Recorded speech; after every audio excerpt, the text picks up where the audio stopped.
আসসালামু আলাইকুম এভরিওয়ান, আশা করি সবাই ভালো আছেন। আজকের ভিডিওটা মূলত কলিং আপডেট নিয়ে না। আজকের ভিডিওটা হচ্ছে আপনাদের সকলের মতামতটা কি সেইটা একদম সমষ্টি করে আজকে বলা।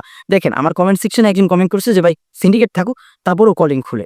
আর আমাকে মেসেজ আর ফোন করে তো অনেকেই বলতেছে যে ভাই কলিং খুলে না কেন, কলিং খুলে না কেন, সিন্ডিকেট কি এমন বিষয় ভাই, কলিংটা খুললে অন্তত আমরা চাকরির নিশ্চয়তা থাকে। দেখেন, একটা জিনিস আমি এইখানে বলতে চাই সবার হয়ে না, এবং আমি যেটা জানি সেখান থেকে বলতে চাই। মালয়েশিয়া কিন্তু অলরেডি বাংলাদেশ ছাড়াও ১১টা-১২টা দেশ থেকে লোক নিতেছে। নেপাল, ইন্ডিয়া, ভিয়েতনাম আরো অনেক কান্ট্রি আছে। এতগুলো নাম বলে আমি ভিডিও লম্বা করব না। তো এই কান্ট্রিগুলো থেকে কিন্তু তারা লোক নিতেছে, শ্রমিক নিতেছে। তাদের শ্রমিক নেওয়ার জন্য কিন্তু অবাক নাই। সো সেখানে বাংলাদেশকে ধরতে গেলে যদি একদম খাঁটি ভাষায় বলি, বাংলাদেশের উপর তারা দয়া করতেছে। আর সেই জিনিসটা বাংলাদেশ সরকার জানি না কিভাবে নিতেছে। তাদেরকে চুক্তিপত্র স্বাক্ষর করার পরেই কেন তাদের এত বাহানা চলছে? সিন্ডিকেট এতদিন ছিল, এখন কমানোর চেষ্টা আছে, সুন্দর কথা। কিন্তু যদি সিন্ডিকেট কমাতে গিয়ে এমন অবস্থা হয় যে মালয়েশিয়ার কলিং খুলতেই দেরি হচ্ছে, বাংলাদেশে কলিং খুলতেছেই না, তখন কি করবেন আপনি? তখন আপনার কাজের অনিশ্চয়তা থাকবে, আদারওয়াইজ কাজ তো থাকবেই না, এরকম পরিস্থিতি হতে পারে। আবার কলিং যদি খুলেন, মাঝপথে এসে খুলেন, চিন্তা করেন মাঝপথে এসে খুলেন, সি গ্রেড, ডি গ্রেডেড যত নিম্নমানের কাজ আছে সেইগুলা বাংলাদেশি প্রবাসীদের হাতে আসে পৌঁছাবে, যারা নতুন যাবে। ১৮,০০০ শ্রমিক যারা মানে এপ্লাই করছিল তারা কিন্তু আটকে গেছে, এবং তাদেরকে নিয়ে বেশি কনসার্ন বাংলাদেশের সরকার, যে তাদেরকে আগে পাঠানো, পরবর্তীতে নতুন যারা আছে তারা যাবে। আপনি একটা জিনিস চিন্তা করেন, এই ১৮,০০০ শ্রমিক বা পরবর্তীতে যারাই যায়, এই মাঝপথে কলিং খোলার কারণে কেউ কিন্তু কাজের নিশ্চয়তায় থাকবে না। সেখানে যাওয়ার পরে কেউ পাবে কেউ তো চাকরি পাবে না, কেউ সাপ্লাই কোম্পানিতে পড়ে যাবে, কেউ পাইলেও মনের মতো পাবে না। হ্যাঁ, বেতন বেসিক যেটা ওইটা হয়তো পাইতে পারে, কিন্তু ভালো, ভালো ব্র্যান্ডের যে কাজগুলো এগুলো কিন্তু অলরেডি নিয়ে নিতেছে। নেপাল, ইন্ডিয়া, ভিয়েতনাম আরো অন্যান্য যে ১১টা কান্ট্রি আছে, সবাই কিন্তু এই সকল কাজ নিয়ে নিতেছে। তো এই কাজটা কিভাবে নিতেছে? যদি ধরেন কথার কথা ২ মাস, ৩ মাস, ৪ মাস এরকম লেট করে, আরো যদি কলিং খোলা নিয়ে এরকম লেট করে বাংলাদেশের সরকার, তাহলে কি হবে? এই ৩-৪ মাসে কিন্তু যারা এখন বর্তমানে পাসপোর্ট জমা দিতেছে, অন্যান্য দেশে এপ্লাই করতেছে যাওয়ার জন্য, তারা অলরেডি সেখানে ফ্লাইট নিয়ে চলে যাবে। ব্র্যান্ডের কাজ, বড়, বড় কোম্পানি যেমন ধরেন এনএসকে ট্রেড সিটি আছে, কেকে মার্কেট আছে, 99 এগুলো হচ্ছে সার্ভিস সেক্টরে। আবার আপনার ফ্যাক্টরি সেক্টরে যে কাজগুলো আছে, আইসিবি ইত্যাদি, ইত্যাদি, এমএফই এগুলো যে ফ্যাক্টরি আছে, এইসব ফ্যাক্টরিতে কি হবে?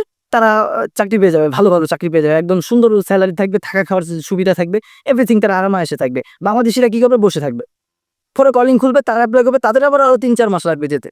তো যখন তাদের ৩-৪ মাস লাগবে, তাহলে মোটামুটি ধরা যায় যে ৭-৮ মাস লাগবে। তো এই ৭-৮ মাস যে সময়টা এতগুলো যে ব্যয় হবে, এগুলোর কারণে কি হবে? কাজের নিশ্চয়তা আপনি নিজেই বলেন, কমেন্ট সেকশনে আমাকে জানাবেন যে আপনি নিজেই বলেন যে এখানে নিশ্চয়তা কতটুকু থাকতেছে কাজের? আপনার এই জিনিসগুলা আপনি নিজেও বুঝেন ভাই, যারা ভিডিও দেখতেছেন তারা আমার থেকে বেটার, জ্ঞানী মানুষ। আপনারা ভিডিওটা দেখে অন্তত বুঝতেছেন।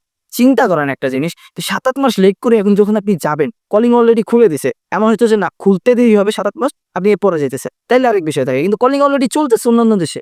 আপনি যান বা না যান, মালয়েশিয়া তাতে ফারাক পড়ে না। কারণ চুক্তিপত্র নিয়ে তাদের কি হচ্ছে, কি গ্যাঞ্জাম হচ্ছে এটা আমি জানি না। কিন্তু এটা অবশ্য সবাই নিশ্চিত, এবং এটা প্রকাশ্যে আছে। আসিফ নজরুল স্যার একদম ক্লিয়ারলি বলছেন, হাতে ২ টা অপশন আছে। একটা হচ্ছে যে যদি কলিং খুলতে হয় সিন্ডিকেট মেনে নিয়ে খুলতে হবে, তাহলে সবাই যেতে পারবে। ১৮,০০০ শ্রমিক যাক বা এরপরে নতুন প্রবাসী যাক, প্রায় তারা ৩০,000-৪০,000 শ্রমিক নিতে পারে। উনি আল্লাহ যে বলছে, উনি যে খবরটা নিয়েছে ওনার পার্সোনালি যে সবার সাথে কথা বলে লিঙ্ক আছে, সেই মাধ্যমে তিনি খবর নিয়ে বলছেন যে ৩০,000-৪০,000। তো আমরা সেক্ষেত্রে আশা করতেই পারি ৫০-৬০,000 লোক চলে যেতে পারে। ৫০-৬০,000 শ্রমিক চলে যাওয়া কিন্তু মুখের কথা না, একেবারে ছোট কথা না, অনেক বড় কথা। বুঝতে হবে। তো এই লোকগুলো চলে যাবে। আদারওয়াইজ ২য় অপশন আছে কলিং না খোলা। সিন্ডিকেট না মানলে, চুক্তিপত্র নতুন না করলে, তাহলে কলিং না খোলা। পুরো ১ লাখ ১.৫ লাখ পরিবারের যে ভোগান্তিতে ভুগবে তাদের ভুগতে দিতে হবে। ১৮,০০০ শ্রমিক যে আটকে গেছে তারা আটকেই থাকবে, আর নতুন প্রবাসীদের তো কথা বাদই দেয়। তো সেই ক্ষেত্রে আমাদের এখন যে মূলত পরিস্থিতিটা সৃষ্টি হয়েছে, সবাই চাইতেছে সিন্ডিকেটে থাকলে থাকুক, না থাকলে না থাকুক, কইরা ব্যাপার না, কলিং দ্রুত খোলার কার্যক্রম শুরু করে দেন। অন্ততপক্ষে নেপাল, ইন্ডিয়া, ভিয়েতনাম আরো ১১টা দেশের সাথে আমরা যাতে একসাথে যেতে পারি, আমরা যাতে ভালো মন্দ মিলাইয়া চাকরি পাইতে পারি। আমাদের সবার ভাগ্যে যদি মন্দ পড়ে আর তাদের ভাগ্যে যদি ভালো পড়ে, তাহলে তো এটা একদম ইনসাফ না। তো এই জিনিসটা আমি মূলত সবার থেকে মতামত নিয়ে, সবার মতামত একসাথে সমষ্টি করে এই ভিডিওটাতে তুলে ধরছি। আমার যদি ভুল হয়ে থাকে মাফ করে দিবে। আমি মাফ চাই অলওয়েজ। আমি সবার কাছেই মাফ চাই যদি আমি ভুল করে থাকি। কিন্তু আমার নিজেরও পার্সোনালি যদি জিজ্ঞেস করেন, আচ্ছা সবার মতামত তো বললেন, আপনার পার্সোনালি কি পয়েন্ট অফ ভিউ?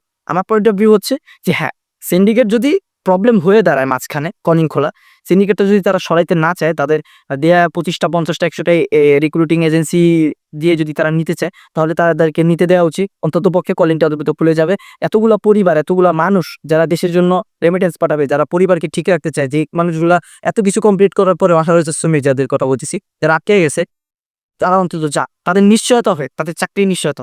আদারওয়াইজ যদি এই সিন্ডিকেটটা কমানো পসিবল হয়, ঠিক আছে, 1 মাসের মধ্যে কমাই দিতে হবে, বা এমন পরিস্থিতি আছে যে সিন্ডিকেটটা বন্ধ করে দেওয়া যাবে, তাহলে আলহামদুলিল্লাহ 1 মাস পরে লেট করে খুলে দেন।